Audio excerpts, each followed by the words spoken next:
किसकी किस्मत चमकेगी, किसको मिलेगा जनता का आशीर्वाद, किसका छोड़ेगी जनता साथ। उत्तर प्रदेश का पहला चरण का चुनाव नजदीक आता जा रहा है। जैसी जैसी प्रत्याशियों की धड़कनें तेज होती हुई नजर आ रही हैं। जैसे जैसे पहला चरण नजदीक आता जा रहा है, प्रत्याशियों ने अपने चुनावी दौरे को तेज गति प्राप्त दे दी है। मेरे साथ में इस समय बात करने के लिए समाजवादी पार्टी के प्रत्याशी डॉक्टर वीरेंद्र सिंह चौहान हैं, जो विधानसभा एदमापुर 86 से समाजवादी पार्टी ने जिन्हें मैदान में उतारा है। इससे पहले इनके बारे में बता दूं कि फुफ्टा के अध्यक्ष हैं। उससे पहले नारायण सिंह कृषि महाविद्यालय सिकोवाद के प्रोफेसर के पद पर वर्तमान में तैनात हैं। तो वहीं बता दें कि क्षत्रिय समाज का गढ़ कहे जाने वाले 22 से ताल्लुक़ रखते हैं। वहां इनके एदमापुर विधानसभा से लोकल प्रत्याशी होने के कारण कहीं ना कहीं जनता का इनको भरपूर समर्थन मिल रहा है। सीधा बात करते हैं डॉक्टर वीरेंद्र सिंह चौहान से और जानते हैं किस तरीके से जनता इनको हाथों हाथ ले रही है और किस तरीके का समर्थन एदमापुर विधानसभा की जनता इनको दे रही है। जी डॉक्टर साहब, आपका स्वागत है। कैसा प्यार जनता का मिल रहा है आपको विधानसभा 86 में? जिस दिन से समाजवादी पार्टी और राष्ट्रीय लोकदल महान दल के गठबंधन द्वारा मुझे प्रत्याशी घोषित किया गया, उस दिन से एदमापुर विधानसभा की जो सम्मानित जनता है, सम्मानित मेरे बुजुर्ग हैं और नौजवान साथी हैं, 2-3 दिन से कुछ नीरसता का भाव पैदा हो गया था। एक घटना घटित हो गई थी। एक प्रत्याशी हैं, उन्होंने यहाँ की क्षेत्रीय जनता को छलने का काम किया था और उससे जैसे ही उन्होंने पाला बदला और पाला जैसे ही बदला, मैं समझता हूँ पूरे एदमापुर विधानसभा की जो सम्मानित मेरे बुजुर्ग थे, ऐसी मायूसी का माहौल पैदा हो गया था। ये लगता था कि पता नहीं क्या अनर्थ हो गया। लेकिन जैसे ही समाजवादी पार्टी और राष्ट्रीय लोकदल के गठबंधन के द्वारा मुझे प्रत्याशी घोषित किया गया, उस दिन से आज तक पूरी विधानसभा में नौजवानों का सहयोग और मेरे बुजुर्गों का आशीर्वाद, माता बहनों का आशीर्वाद अभूतपूर्व मिल रहा है। इस समय यह स्थिति है, न कोई जाति है, न कोई बंधन है, न कुछ है। हर जाति का समर्थन जिस गांव में मैं जाता हूं, उसी गांव में अपार समर्थन मिलता है। आज आप देख रहे हैं, आज मैं गांव नादू में हूं, मेरे बुजुर्ग खड़े हैं, तमाम नौजवान लोग खड़े हैं, हर आदमी यही उत्साहित है। इसके पीछे एक कारण है कि पिछले 5 साल में जो जनता त्रस्त कर दी इस भारतीय जनता पार्टी की सरकार ने, इस बात को कि जैसे समाजवादी पार्टी की सरकार आएगी, पूरे प्रदेश में जो गोधन है, गोवंश है, उसके लिए आधुनिक गौशालाओं का निर्माण कराया जाएगा। आज आपने देखा भारतीय जनता पार्टी, इसकी कथनी और करनी में इतना अंतर है। ये इतने झूठे लोग हैं, बिना बादल के बरसात करने की, इनमें बिना बादल के बरसात कोई करता है तो ये भारतीय जनता पार्टी के लोग करते हैं। आज आपने देखा कि तमाम गौशालाओं के नाम पर तमाम करोड़ों रुपया बर्बाद कर दिया। आपने देखा, मैं नहीं कह रहा इस बात को, गौशालाओं में आप जाइए, न तो उनके लिए पानी है, न उनके लिए चारा है, न उनके लिए डॉक्टर को देखने के लिए समय समय पर चेकअप किया करते हैं। गौशालाओं का जो निर्माण होता है, उनकी नियमावली में ये वर्णित है कि गौशाला कैसे बनाई जाएगी, बाकायदा चारा होगा, पानी होगा, नियमित डॉक्टर आएगा, उन्हें देखे कोई पशु बीमार तो नहीं है। लेकिन इन्होंने इसके नाम पर, मैं नहीं कि पूरे प्रदेश के हालात क्या हैं, तमाम गोवंश गौशालाओं में बर्बाद हो गया, मर गया, उनको कोई देखने वाला नहीं।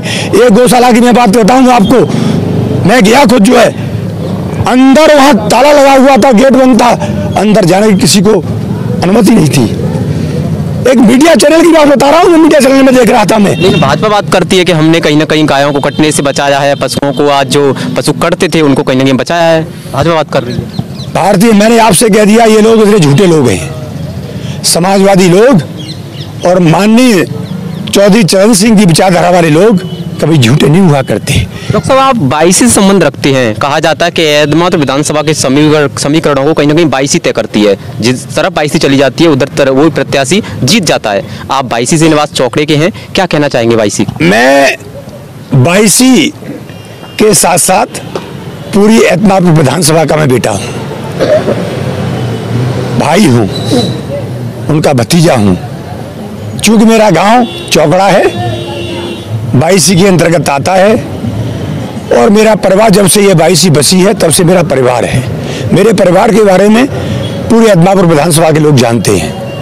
मेरे बाबा का नाम ठाकुर घनश्याम सिंह था, उनको ऐसा कोई व्यक्ति नहीं था कि मेरे बाबा को लोग नहीं जानते हों। हमेशा मेरे बाबा परदादा से लेकर हमेशा समाज का काम, समाज की सेवा करने का काम किया है। जब समाज मेरे परिवार का स्वभाव है समाज की सेवा करना, तो निश्चित रूप से 22 का ऐसा कोई गांव नहीं है जहां डॉक्टर वीरेंद्र सिंह चौहान के आने के बाद आपने देखा होगा जाएगा उस दिन इनकी अतिवादियों की, आताताइयों की औकात इस क्षेत्र की जनता बताने का काम करेगी। आज उसी का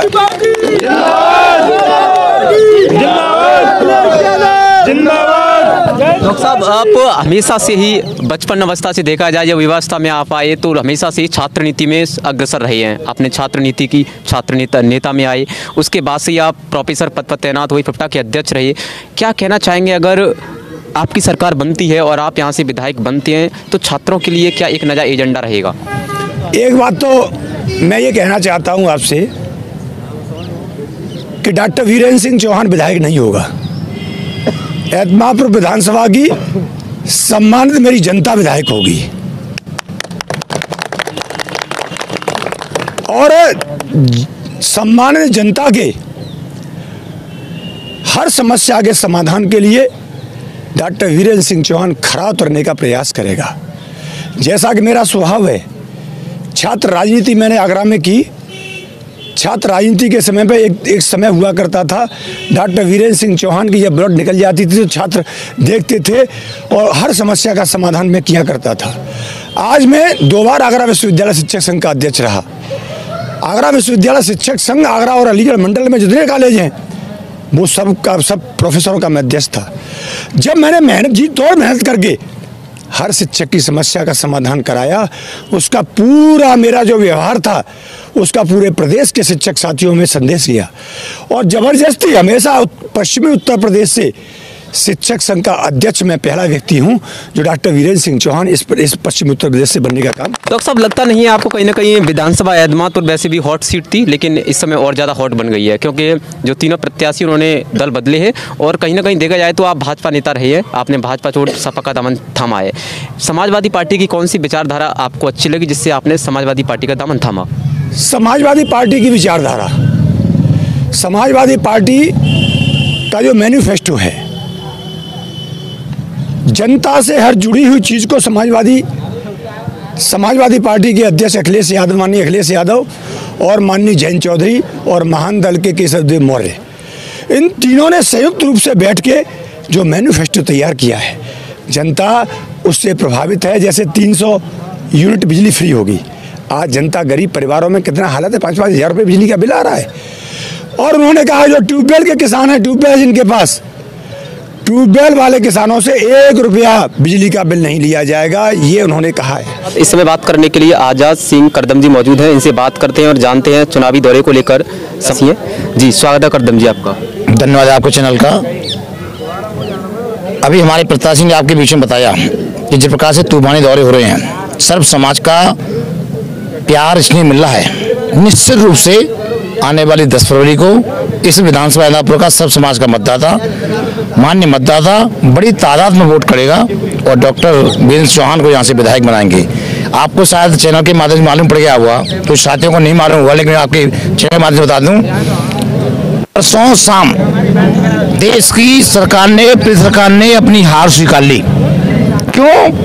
एमएलसी का चुनाव, जो स्थायी निकाय चुनाव होना था, वो मार्च में ड्यू था, 31 मार्च में ड्यू था, लेकिन सरकार को मालूम है कि अब सपा की सरकार आ रही है, भाजपा की जा रही है, इसलिए उन्होंने कल ही चुनाव आयोग से मिलकर के कल 3 मार्च और 7 मार्च की चुनाव घोषणा कर, क्योंकि उनको मालूम है समाज पार्टी के 36 में से 34 एमएलसी थे। उनको एहसास कहीं भी हो है कि हमारी सरकार जा रही है, तो हम एक सदन में गुंडे कर, जिस प्रकार से जिला पंचायत में माँ बहनों की साड़ी खींचा गया, जिस प्रकार से गुंडे की गई, जिस प्रकार से ठोकर राज चला, उस राज को दोबारा चलाना चाहते हैं इस प्रदेश की जनता ने, इस उत्तर प्रदेश की विधानसभा के लोगों ने ये कमर कस ली है। 10 फरवरी को बड़ी तादाद में वोट डालेंगे। यहाँ से डॉक्टर वीरेंद्र सिंह चौहान को भाजपा कहती है कि हम राष्ट्रवाद का चुनाव लड़ते हैं, राष्ट्र हित की बात करते हैं, राम मंदिर बनवाया है हमने, अब कृष्ण मंदिर भी बनवाएंगे हम। आपने बहुत अच्छी बात मुझे पूछी है, मैं चाह भी रहा था कि प्रश्न मेरे सामने आना चाहिए। भाजपा एक गाना गाती है, जो राम को लाए हम उनको लाएंगे। मैं आपके चैनल के माध्यम से उनको भाजपा को पूछना चाहता हूँ, भगवान परशुराम कब आए? जब भाजपा नहीं थी, जब आरएसएस नहीं थी, जब मुगल नहीं थे, जब अंग्रेज नहीं थे, तब भगवान पुरुषोत्तम आए थे। भगवान परशुराम को लाने वाले ये कौन है? ये मंदिर की अगर बात करते हैं तो मंदिर तो माननीय उच्च न्यायालय के निर्देश से बना है, ये कैसे ला सकते हैं? लेकिन निश्चित रूप से जनता ने कह दिया है कि जिन्होंने जनता को परेशान किया है, इनको भगा के जनता 10 मार्च को विदा कर देगी। उन्होंने कहा है कि राम त्रिपाल में रहा करते थे, हमने आज मंदिर में बिठा दिया है, आलीशान मंदिर बनवा दिया है। शायद जो लोग ये त्रिपाल में कहते हैं वो किसी घर में नहीं है, वो हिंदू नहीं है, हिंदुत्व की बात करते हैं। हर हिंदू घर में भगवान राम का चित्र मिलेगा, हर हिंदू के दिल में भगवान राम समाये हुए हैं, भगवान राम है दिल में समाये हुए हैं। वो त्रिपाल की बात करते हैं, निश्चित रूप को ये लोगों ने भगवान राम के नाम पर झूठ बोल करके सरकार बनाई। और जहां तक आप राष्ट्रवाद की बात करते हैं, जो व्यक्ति अपनी पत्नी का नहीं हुआ तो वो क्या माँ बहनों की जानेगा? लगता है कहीं ना कहीं जो वर्तमान सरकार है उसकी योजनाएं भारी न पड़ जाएं। जो वर्तमान सरकार है